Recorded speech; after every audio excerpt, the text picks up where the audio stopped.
नमस्ते। मैं गणेश कुमार महतो, धनबाद झारखंड से।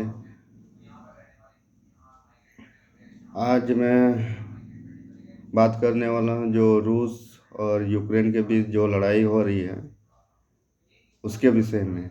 आप सभी जानते हैं कि तकरीबन 10 दिनों से रूस और यूक्रेन के बीच में लड़ाई छिड़ी हुई है। और इस लड़ाई में बहुत सारे जो मासूम लोग हैं वो भी मारे जा रहे हैं यूक्रेन के। साथ ही साथ वहाँ पढ़ने वाले भारतीय स्टूडेंट व अन्य देशों के स्टूडेंट के भी बहुत युद्ध के हालातों में बहुत बुरी तरह से फंसे हुए हैं। और भारत सरकार इसको लेकर ज़्यादा संजीदा भी नहीं है।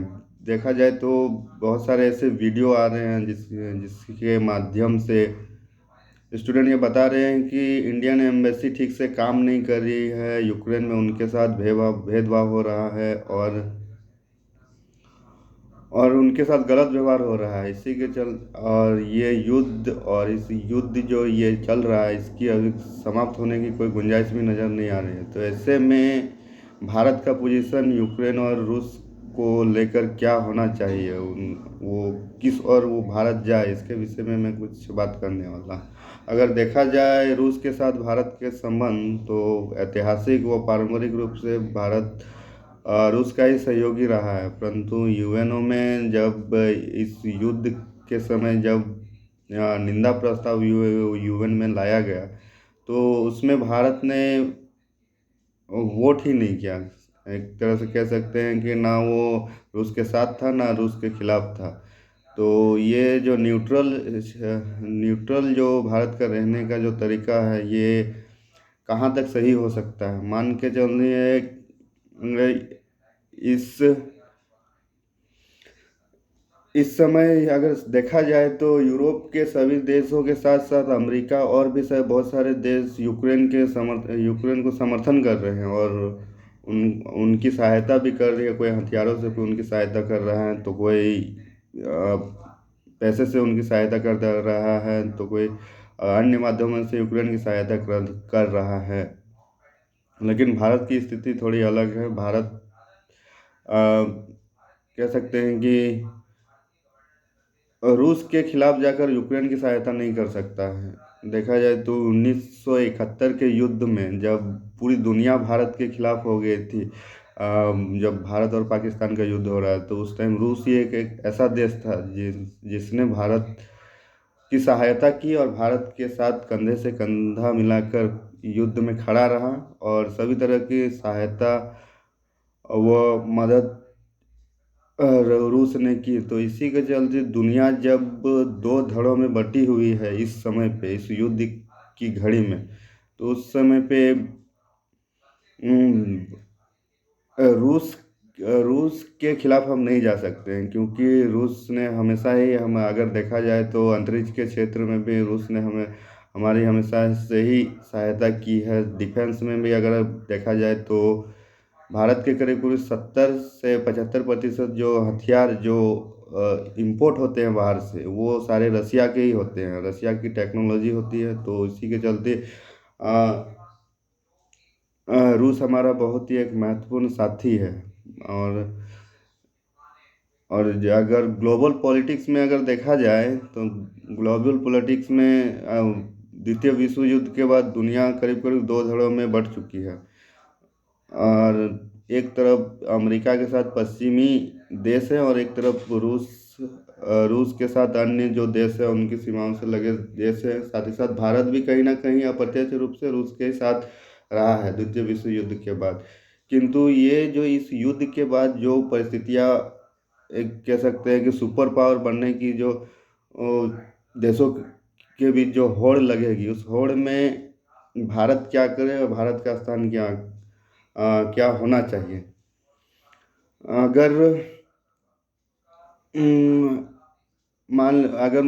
अगर ये कहा जाए अगर भारत रसिया को ना छोड़कर अमेरिका के साथ चला जाए तो इस स्थिति में भारत का नुकसान ये होगा ये होगा कि रसिया जो ये जो डिफेंस में जो भारत की हेल्प करता है वो करना बंद कर दे। साथ ही साथ और जो अंतरिक्ष में जो वो सहयोग करता है भारत को, विभिन्न क्षेत्रों में जो सहयोग है वो बंद कर दे।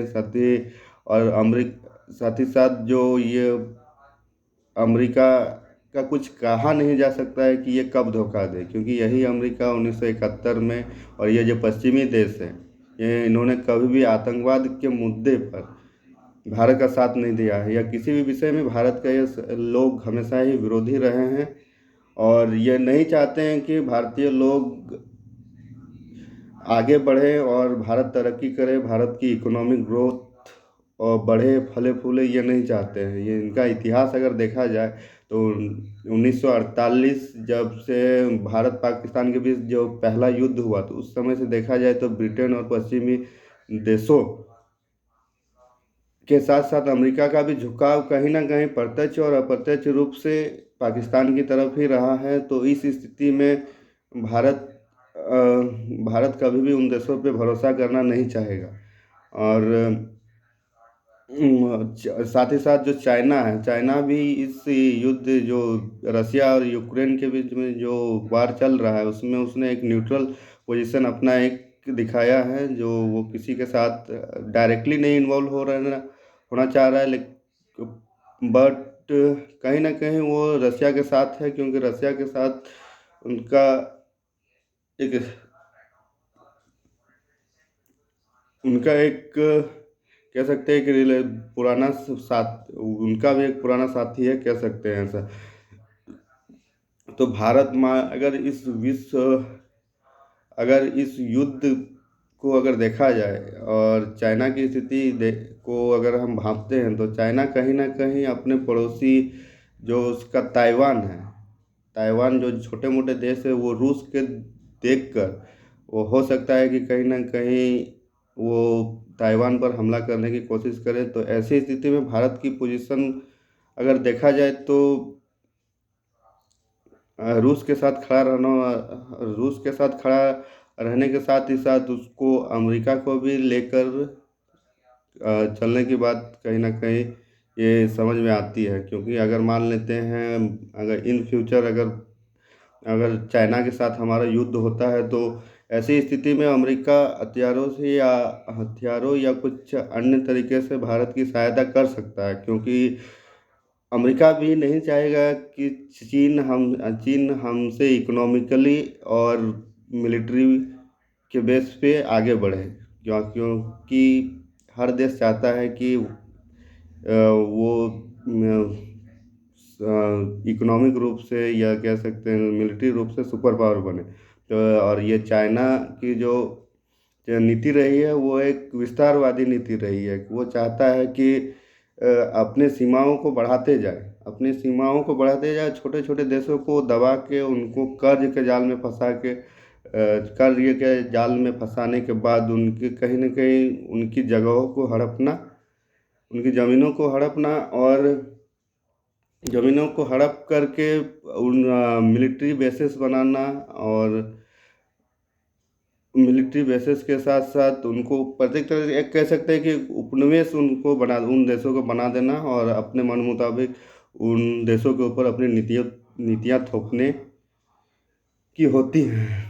तो जहाँ तक मैं समझ पा रहा हूँ, इस भारत और रसिया और यूक्रेन के जो युद्ध चल रहा है, तो इसमें कहीं ना कहीं चाइना बेनिफिट लेते हुए दिखाई दे रहा है। साथ ही साथ अमेरिका अगर इस युद्ध में कूदना चाहेगा, फिर भी वो नहीं कूद सकता है, क्योंकि अभी यही पिछले साल आपने देखा कि अमेरिका की भारी बेइज्जती के साथ अफगानिस्तान से विदाई हुई। करीब करीब 20 सालों से वहाँ पे अमेरिका ने जंग लड़ा, लेकिन उस जंग का उसको कोई भी फायदा नहीं मिला, बल्कि उसका नुकसान ही हुआ। तो ये अमेरिका अभी नहीं चाहेगा कि इस यूक्रेन और रसिया के बीच में इस युद्ध में वो भाग ले, या उसकी डायरेक्टली वो इन्वॉल्व हो मिलिट्रीली। ये नहीं चाहेगा, क्योंकि उसको अपनी इकोनॉमी को अभी इतना इतने बड़े संकट से उबार कर वो लाया है। तो अभी नहीं चाहेगा कि वो फिर से वो युद्ध में को के अपनी इकोनॉमी को बर्बाद करें। तो अमेरिका भी इस मामले में करीब करीब न्यूट्रल ही रहेगा। भले हो सकता है कि ये उनको पैसे से मदद करें या किसी अन्य माध्यम से मदद करें, लेकिन डायरेक्टली वो भी इन्वॉल्व नहीं होगा। तो अम, भारत भारत को चाहिए कि भारत भी अपना इस समय पे अपना न्यूट्रल रुख बनाए रखे और स्थिति पे पूरी गौर करते हुए नज़र बनाए रखे कि परिस्थितियाँ कैसे बदलती है या बदल सकती है। और ये हो सकता है जिस तरह से युद्ध चल रहा है, अगर ये जल्दी समाप्त नहीं होता है तो हो सकता है कि ये विश्व युद्ध तीसरे विश्व युद्ध की तरफ भी ये जा सकता है। तो ऐसी स्थिति में अगर देखा जाए तो कहीं ना कहीं नुकसान पूरे विश्व का होगा। और क्योंकि पूरी दुनिया पे एक कह सकते हैं कि एक उसका युद्ध का संकट पड़ेगा और आम लोगों पे इस पे सबसे ज़्यादा असर पड़ेगा। तो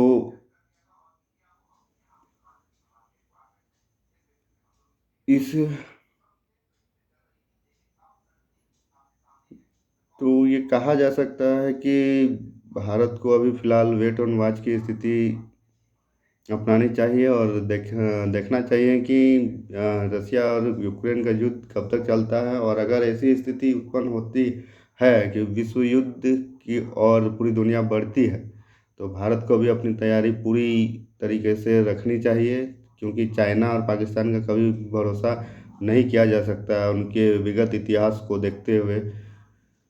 तो मैं भारत सरकार से भी ये अनुरोध करूंगा कि आप अपनी तैयारियों को पूरी तरीके से मिलिट्रीली जो फौज की तैयारी होती है उनको आप हाई अलर्ट पे रखें। क्योंकि चाइना कभी भी ताइवान या अरुणाचल प्रदेश पे वो कभी भी इस युद्ध को देखते हुए, इस युद्ध जो चल रहा है इसका फ़ायदा उठाते हुए वो भारत पे अटैक कर सकता है। और हो सकता है कि पाकिस्तान भी अटैक करे। तो भारत की अपनी तैयारी पूरी मुकम्मल रखनी चाहिए। और साथ ही साथ भारत सरकार से भी ये अपील रहेगा कि यूक्रेन में फंसे जितने भी भारतीय स्टूडेंट वो अन्य लोग हैं उसको लाने के लिए एक बृहद स्तर पर एक अभियान चलाकर उनको लाने का प्रयास किया जाए। क्योंकि जो भी वीडियो वहाँ से आ रहे हैं अभी तक वैसी कोई भी सहायता उन लोगों को अभी या स्टूडेंट को अभी पहुँची नहीं है भारत के जो वहाँ फंसे हुए हैं। तो मोदी जी से भी कहना चाहेंगे कि आप चुनाव सिर्फ चुनाव में बिजी मत रहिए। जो देश के सामने जो अभी फिलहाल जो स्थिति है उस पर गौर करते हुए जो वहाँ जो फंसे हुए लोग हैं उनको लाने के लिए आप इंडियन एम्बेसी या एम्बेसी के साथ साथ यूक्रेन और रसिया के भी जो टॉप लेवल के जो ऑफिसर हैं उनके साथ एक कोऑर्डिनेशन बना करके उनको लाने का प्रयास कीजिए। और साथ ही साथ मोदी जी से भी कहना चाहूँगा कि आप जितने जल्दी से जल्दी हो सके इन छात्रों को मदद पहुँचाएं।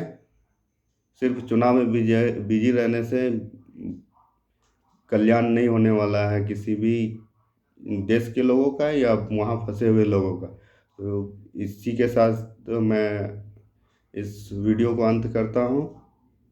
धन्यवाद। मैं चाहूँगा कि रसिया और यूक्रेन के बीच जो युद्ध चल रहा है वो जल्द से जल्द समाप्त हो, ताकि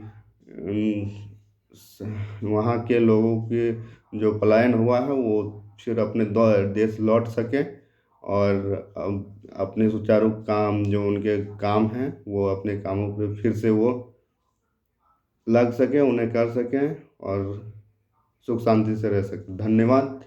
जय हिंद, जय भारत, भारत माता की जय।